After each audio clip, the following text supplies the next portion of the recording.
buddy. Yeah. Gemma from ASD Rocks, and as I know, he likes me to say, this is Bo from ASD Rocks.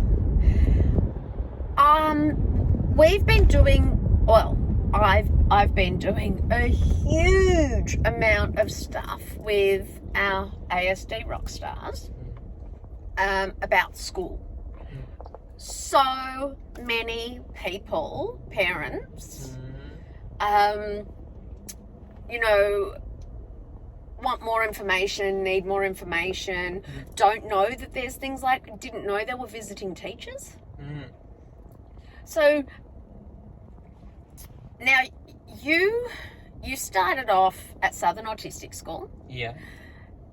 Do you have any recollection about how many kids there were in your class?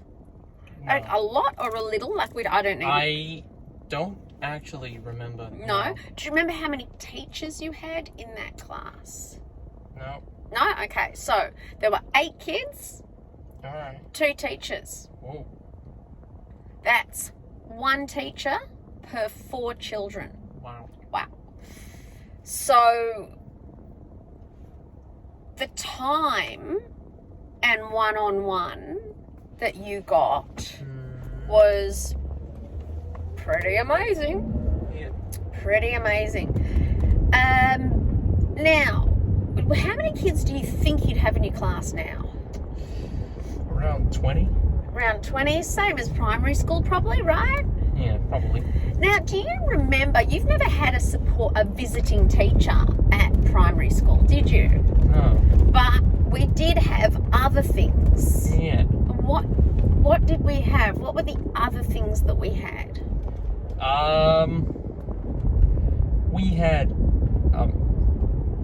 We had those in a different form, like they were AIDS, and no, I'm not talking about the STD.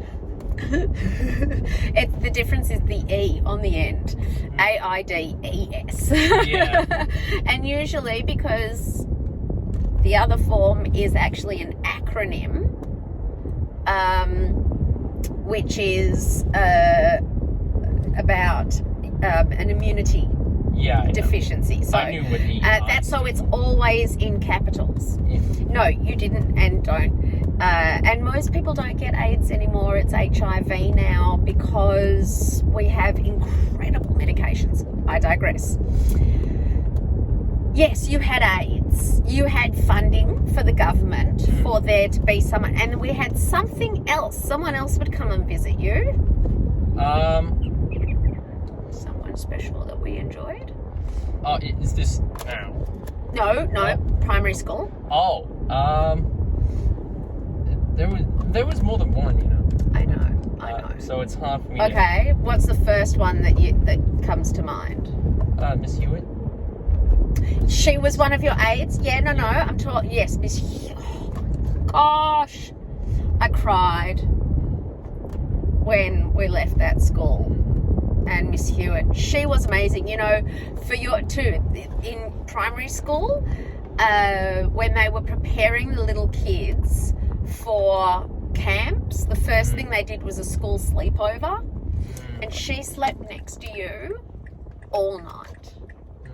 She was, these people, truly, these are the people we want to start getting as visiting teachers, right? These are the people we really, because you're going to be paid a heck load more, and they can do their 2-year Masters of Disability and Inclusion while they're an aide. So these are the ones that we want to get as visitors. So yes, but we also had Miss McCullough.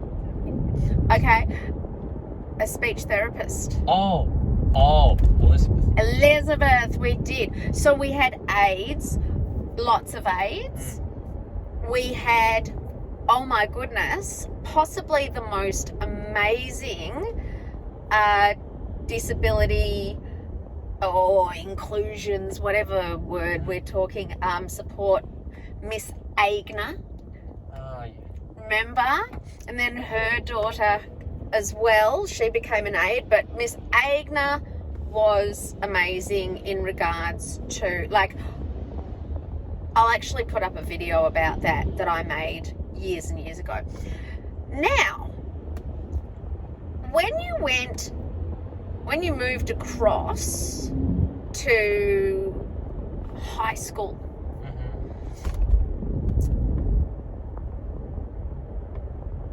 what was it like then? I don't know. So I spoke to, we had a lot of things that we did that we put into place for you, obviously. We had the amazing Mr. Noble, who, you know, we got a private tour instead of doing the public, you know, orientation. You did the public orientation too, but we did a private tour first. He showed us around the school. I thought it was a different person, like giving us a private tour. Might have been. He's the one that's organised, that basically has facilitated those things, though. Then year 10 came, and I found out. Year 10 was when you started doing your first year 11 subject, and I found out about visiting teachers, because we'd never had a visiting teacher before, had we? Hadn't had one. And although we were doing mildly modified things, right? So, for example, Hunger Games for you was a no-go, right? Yep. No-go. Straight away, we changed the book to, what was it? Blueback, that's right. You still did the curriculum, but the Hunger Games was a no-go. I don't know how you got through Dog Barks in the Night, the Curious Case of the Dog, or the Case of the Dog Bark. I don't know how you got through that. That triggered me. Anyway, then I found out about visiting teachers. Enter your visiting teacher. Now, here's my question. That was towards the end of year 10. Do you think... No, let me change that. Has that been helpful for you, having the visiting teacher, as opposed to the aides that you've previously had and the help? Has it been... I think they were... well, I mean, in hindsight, I think primary school you're talking, though. Oh. I'm talking secondary school now, because you didn't have as many aides. Yeah, I know, but you're comparing me, like... We're comparing visiting teachers to aides, and I'm just trying to think. In secondary, though.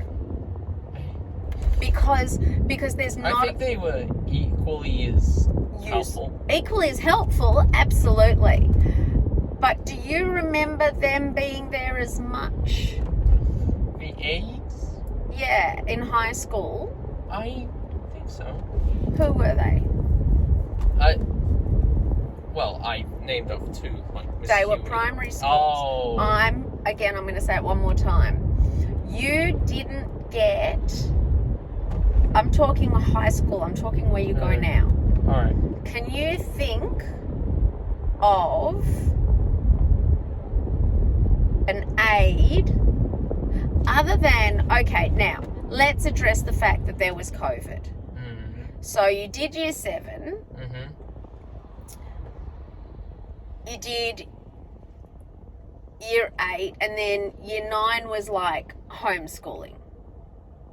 I think year 8 was where it started. And then year 9, it started in year 8. You're right, it started in year 8. So it was homeschooling then. So we did year 7. We had to just sort of adjust to being at high school. Do you remember having any aides in year 7?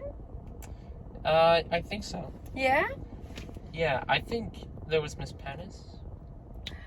Yes. Did she come into the classroom? Yeah. Yeah? Awesome. Yeah. Actually, I do. I remember you talking about, because at the beginning of English you had to do silent reading, and there was something about... I just have to clarify, like, when I say Miss Penis, I don't mean, like, how do I say this? Like, I don't mean, like, down here. That's not how no it's one spelled. would no, but that's not even how it's pronounced, darling. Yeah, I so know. no one would even think that you were saying that. Alright. I know that you never ever want anyone to be embarrassed or upset or think that you would cause any harm, and you always put a disclaimer, and I love that about you. But it's too different to that word. Alright. For anyone to think of that. So yeah, so I remember something about, you remember you used to have to do 10 minutes of silent reading before English? Yeah, I think it was 5 minutes, actually. And I remember talking to her about that because it was year 7, we were coordinating, blah, blah, blah.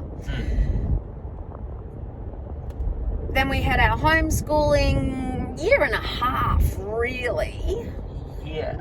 And then year 10, boom. That's when I found out about visiting teachers. Now, I want to ask you, and I'm going to try and ask it in a way that doesn't lead you to an answer, but do you think, what's the difference to having had your visiting teacher to not, if you hadn't had one? I think I would be, like, struggling in my biology class because... Well, that was when it all started. But that wasn't your visiting teacher that changed you out of class. That was that was me losing my nana. And I mean, you know, I know everybody really, really well at that school because with or without aids, with or without a visiting teacher, I was emailing every single one of those teachers about everything. And I had that meeting with that teacher, if you remember, specifically to help you. So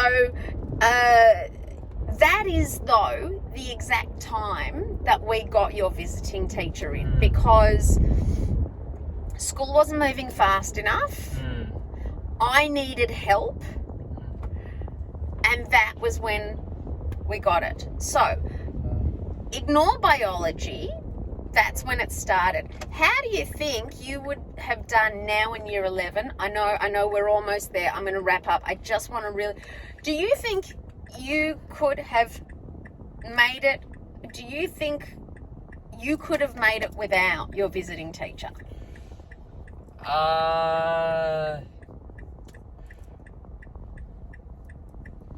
I'm not sure.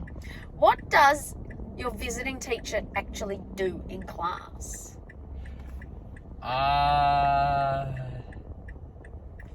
You're not really sure, right? Well, I That's know okay. that they help. Who? Like, Steve. No, who? They help who? The students. They help the students? I think they help the school understand about certain people. Absolutely. They help the teachers? Absolutely. In fact, there have been some teachers of yours, like your new biology teacher, who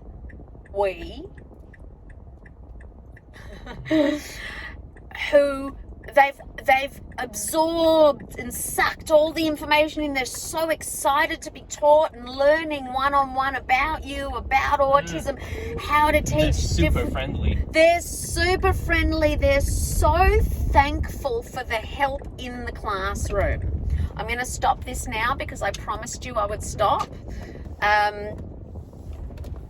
But I think it's such an important thing that people hear. Do you think you could have made it through? Do you think you will be able to make it through year 12 next year without a visiting teacher? I don't know. No? You think if you were left on your own to your own devices? with different teachers, because we don't know who your teachers are going to be. I'm not sure. Really? You think Yeah. you'd be all right? I'm not sure, honestly. What would you prefer then? Instead of saying, would I be all right, I wouldn't. I guess I'd prefer, like, with help. Yeah. Yeah, because... I guess that there might be, like, things that I can't handle on my own.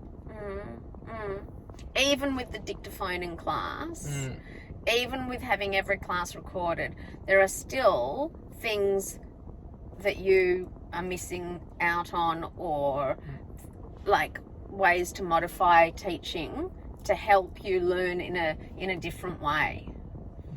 Very interesting.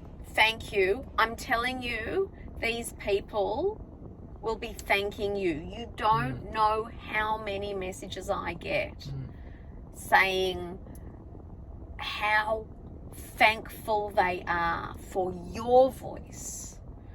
Your voice, not mine. They hear mine all the time. How important it is to hear what it's like for you.